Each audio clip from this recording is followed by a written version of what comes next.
Happily, Russell Thornton's The 100 Lives was shortlisted with 2 other books of poetry for the Griffin Poetry Prize today, and we are thrilled.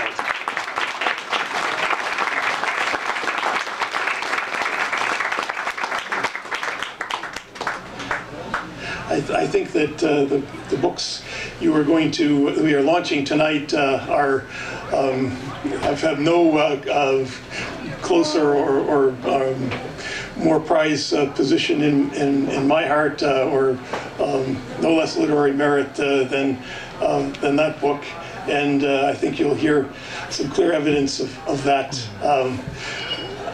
Well, beginning very, very shortly when I introduce Keith Garebian. Keith is the author of 5 previous poetry collections. Frida, Paint Me as a Volcano from Busak Books, Blue, the Derek Jarman poems from Signature, Children of Ararat from Frontenac, and Moon on Wild Grasses from Guernica, and 14 books of nonfiction.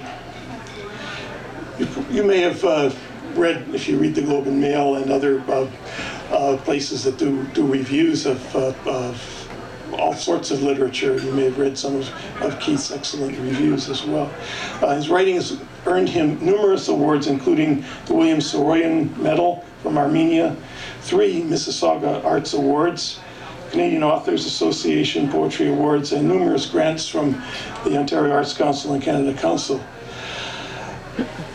The book that we are launching tonight combines documentary found poems with ekphrastic poems, monologues, and imaginative lyrics. Georgia and Alfred places 2 imagined voices, painter Georgia O'Keeffe's and photographer Alfred Stieglitz's, in interaction with the poet's voice.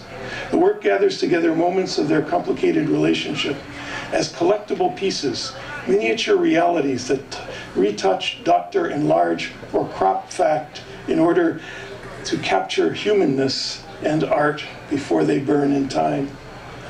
As he did in various ways in his previous books of poetry, Garebian experiments with poetic personae and the voice as mask, or to put it poetically, mind's photos, mouth's poems, images which are the impossible puzzle of who we are and why.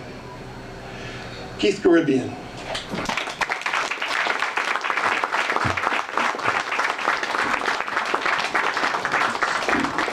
Yeah, I think that's fine. Can you hear me? Okay.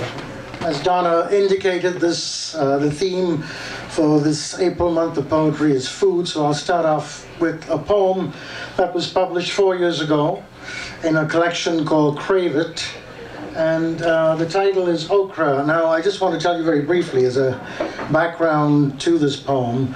My father was Armenian, and my mother was Anglo-Indian, and I was born by a strange concatenation of events in Bombay.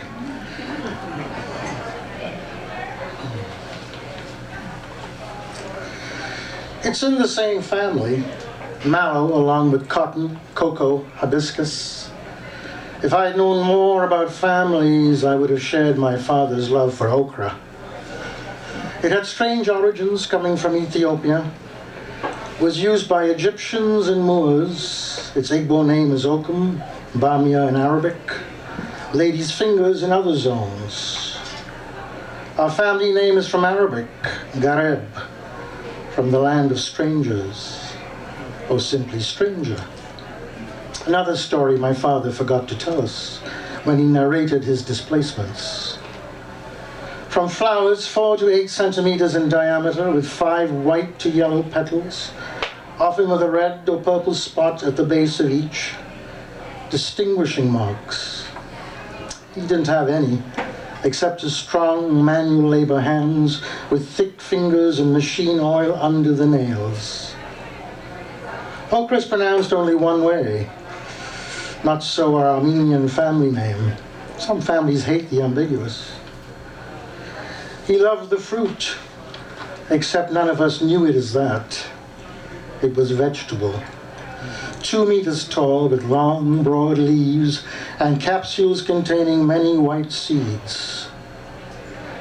Did he know the leaves were heart-shaped? I was searching for his heart, but he never knew. I hated the mucilaginous thing with its rich skin, a pod which oozed slime when broken in stew.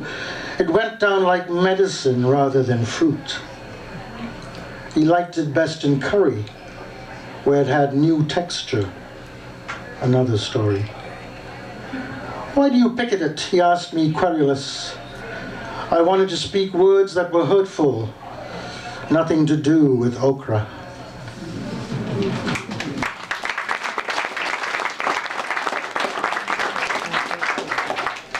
Okay, which brings me to the reason I'm here, and first again I have to thank Alan, my intrepid editor, who seems to be familiar with all the poems I've written since we became friends, and Luciano, of course, and Quattro, the whole team there.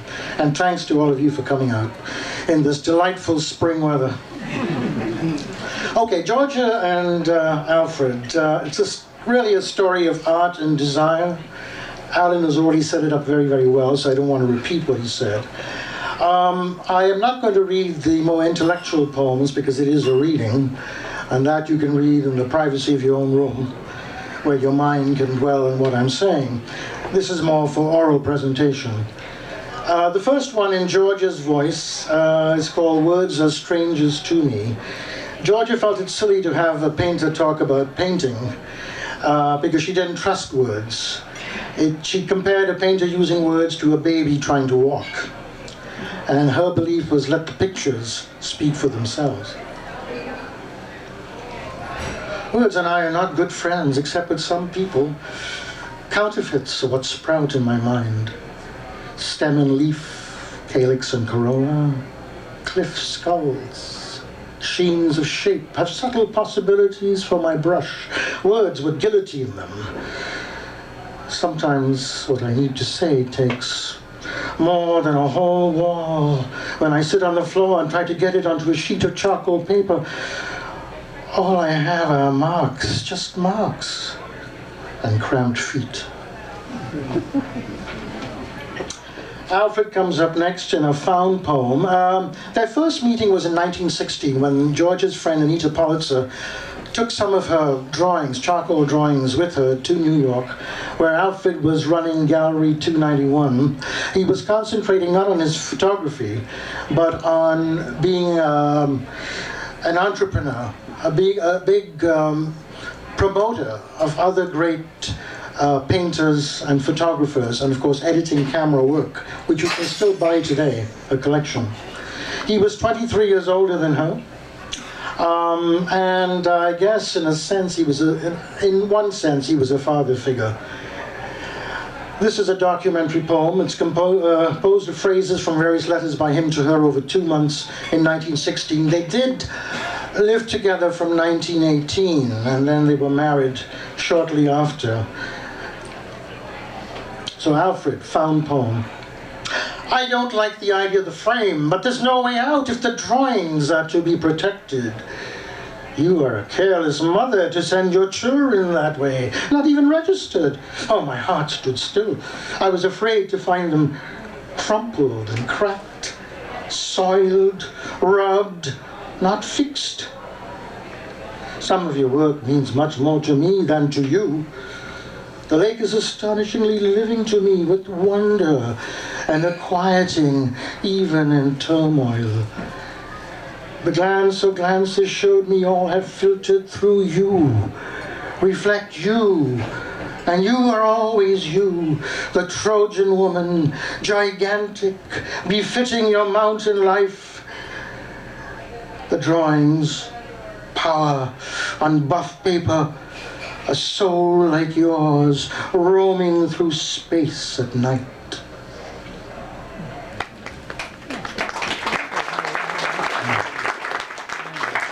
Now, in spite of the fact that she expressed a difficulty with articulating her ideas, in the next poem, I've imagined her describing Alfred in terms of her favorite image of him. So this is a romantic idealization. My favorite image of him was in flashes of the sun's light bulb. His hair electric, eyes sizzling, his image luminous, a thing transcending speech or brushstrokes. A Prometheus with so much light you shut your eyes and put one hand over them and have to feel around with the other for something to steady yourself. Now this is the poet's voice interacting. Again, the concept is a photo album, as Alan pointed out. So it's flipping from one voice to the other. And this one, I'm speaking, and I do have a quotation from Walt Whitman that some of you might recognize towards the end.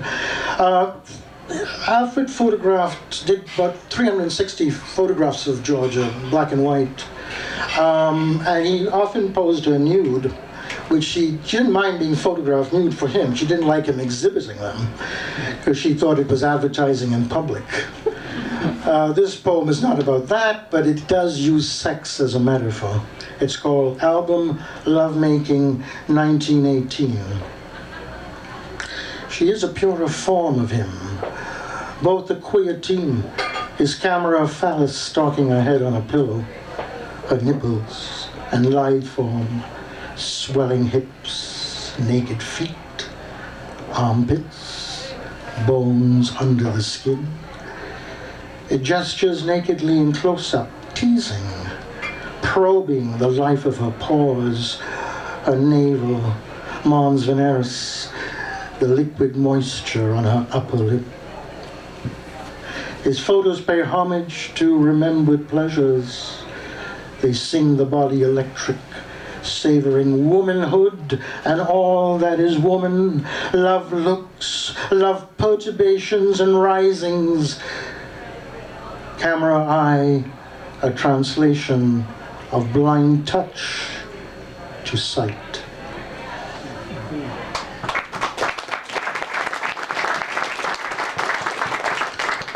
Georgia sometimes, she had a shanty studio out in the country, and she sometimes painted in the nude. She was also often posed with apples. In fact, another American painter, Charles Demmett, once posed her as an Eve with an apple. So this one I've called Apple Fever. Birds stalk the fruit before they bloom blood red. Beauty in crimson skins, nakedness of natural truth. He tells a different truth, posing her with apples on a branch and a long phallic leaf for a new Eve. What we see makes us change from the core. In high summer, her shanty studio is glutted with apples. Their shine fills trees all morning, burdened boughs straining with the weight of this light that falls on her nakedness like fever.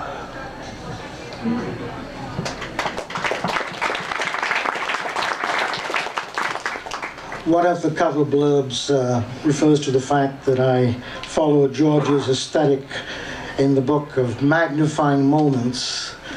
And this next poem is a description of George's attempt to describe why she paints her flowers that large. It uses quotations from three sources, one being a sentence from Georgia O'Keeffe herself. And the idea, of course, that she's trying to promulgate is for the viewer to concentrate on the painting, on what she allows you to see. So this one is called White Flower. White flower with the golden heart is something I must say about white. Quite different from what white has been to me before. Whether the flower or the color is the focus, I do not know. You put out a hand to touch the flower, lean forward to smell it, maybe touch it with your lips or give it to someone to please. Still, nobody sees the flower really. It's too small. And to see it takes time you haven't always got.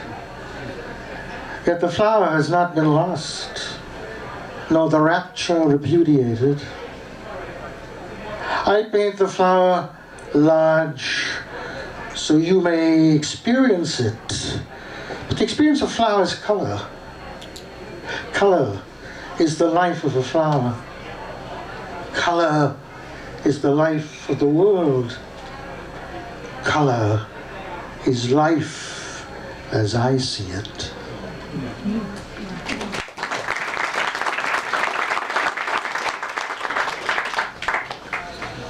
The next one, I have to confess, is one of my favorite poems. This is one which did get me an award too, so it's another reason to like it. Alfred, if you've studied his photos of Georgia, very often poses her with her hands in different positions, as though they're performing semaphores. And it's the book is mainly concentrated on the early years of the relationship, but it does skip forward in time. And this is one instance when it does, because Georgia, as some of you may know, moved to New Mexico. Actually, she settled there in her early 60s after she left Alfred. She left him a number of times because he was a serial adulterer. And this one is called Hands. He sees me as a hand curling around hard, dry things, drawing its strength from dead ones. Skulls, bones, wood, snake rattles. To paint a life from detritus, stark beauty from memento mori. Hands are useful things. Grasping a saw, or digging a garden, or moving rattles about a box with a matchstick. When I stride around Ghost Ranch, my walking stick shows I am a killer. Hands take a part of the country for me to work on. Nothing to see in the land in the way of a flower. Just dry, white bones. Skulls are there. And I can say something with them in my bone diary. They live more than the living. Bones cut sharply to the center of what is keenly alive in the desert. Dead tree with pink hill, dead cottonwood, red and yellow cliffs, a beauty without kindness. Hands touch dirt with the impulse of love to make a home where the sun Rorschach's colors on a blotter of sky. Hands to handle instruments, so the paints can go where the mind has decided. My hands make smooth shapes from black rock, eggs, women's bellies, resting on rough bark unsmooth. My hands, unafraid, cup a whole silent cliff, dreaming water under a blue peace. They want to dream a beating heart into bleached bone, balance the sun and shapes of air, and move an invisible river under the earth.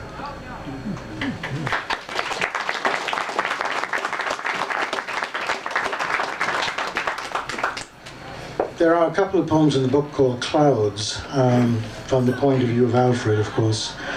And Clouds spoke to him as music. Just as colors did for Georgia. It's sort of a synesthesia, I suppose. So this one is called Music, and it's Georgia's voice. Tonight a little wind, maybe finer than the stillness, bearing quiet messages. The wind makes a little music through holes in the sky. I want music in my paintings.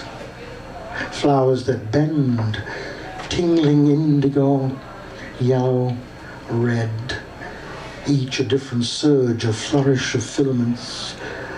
Music in the stillness of mesas, an audible landscape.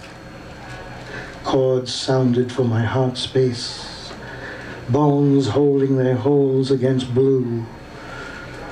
I want arias imprinted on a light that breathes in tune.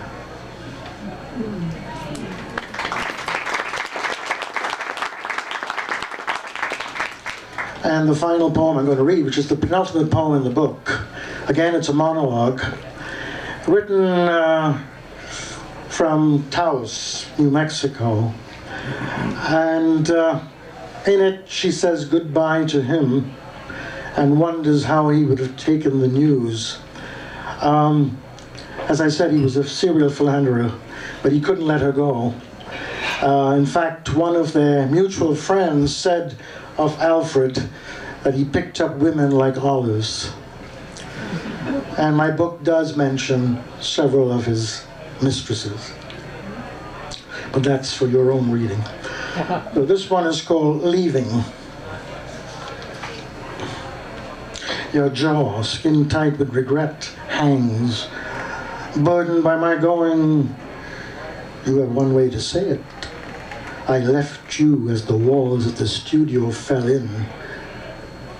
You can take consolation from natural laws.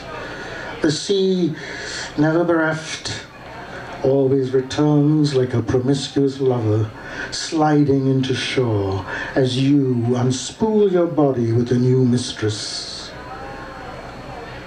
When I said I was leaving, what did you picture? Eden lost? The sky shrugging off the room? The earth without gravity? I saw your tired eyes, mustache bristling with fury, your brain not recognizing why we failed. Come back, your mouth tried to say. I left with essentials, paints, brushes, canvas, easel, palette, knife, pencils, things you could drop like loose change from a pocket. Now, when your mind draws your dark cloak around me, I won't be there to shrug it off. I am not one of your women you may discard after you have done with their loveliness, glowing corpses in a dark room.